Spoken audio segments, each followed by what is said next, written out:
Hello guys, welcome back to my another blog. তো দিনটি ছিল শিবরাত্রির দিন। তো যেহেতু নিরামিষ ছিল, তো সেই দিন আমি রান্না করেছিলাম পনির। তো পনিরটা আমি ঘরেই বানিয়েছিলাম। এই তো বাজার থেকে দুধ কিনে নিয়ে এসে নিজেই পনির বানিয়েছিলাম।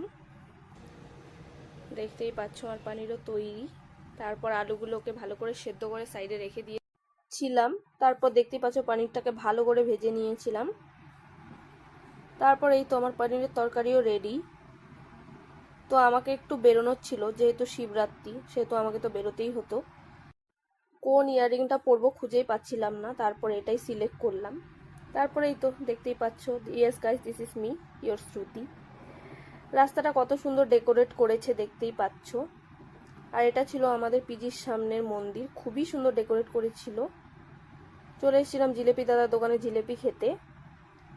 জিলেপি সাথে সাথে সিঙ্গাড়া সবকিছু ভেজে নিচ্ছিল। তারপরে এই তো জিলেপি খাচ্ছিলাম, খেতে খেতে চলে যাচ্ছিলাম। জিলাপি খেতে খেতে চলে এসেছিলাম আরেকটা মন্দিরে। তো এইসব ঢং জাস্ট ইগনোর। তারপর এই তো হেঁটে হেঁটে চলে যাচ্ছিলাম পিচির দিকে। তো যেতে যেতে আরও একটা প্রোগ্রাম হচ্ছিল সুন্দর, তো তোমাদের অরিজিনাল অডিও শোনাচ্ছি।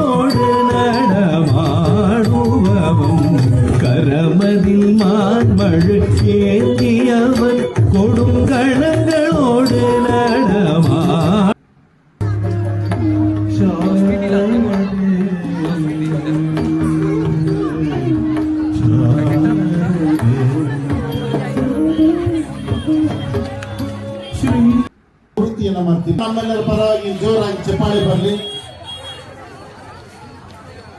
ಮತ್ತು ನಾನು ಡಾಕ್ಟರ್ ಟಿ ಲಕ್ಷ್ಮೀನಾರಾಯಣ, ನಾನು ಕೂಡ ಈ ತಂಡದಲ್ಲಿ ಒಬ್ಬ ಗಾಯಕ ಅಂತ ಹೇಳು। তো সুন্দর দেখতেই পাচ্ছ। তো চলে গিয়েছিলাম আমার মোস্ট ফেভারিট মোমো খেতে। তারপর মোমো টোমো খেয়ে আমি আমার পিজির দিকে চলে গিয়েছিলাম। আজকের ভিডিওটা এই পর্যন্ত, দেখা হবে আবার নেক্সট ব্লগে।